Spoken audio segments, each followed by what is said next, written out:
Reminders lang mga paps, each time na mag-i-engage tayo ng park or neutral, siguraduhin natin na naka-handbrake tayo ng maayos.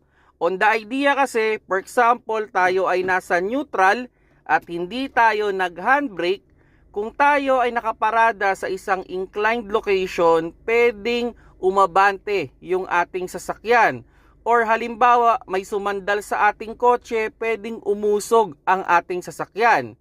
Kung tayo naman ay nasa park, pwede nga namang hindi umabante yung ating sasakyan kahit hindi tayo mag-handbrake. Pero stress up naman yung ating parking pole. At pag yan ay na-stress up, pwede yang mabali or worse, mag-disengage siya at pwede ring umandar ang ating sasakyan. Ito ay naitanong lang, each time daw na magpaparada ng sasakyan, okay lang daw ba na hindi mag-handbrake?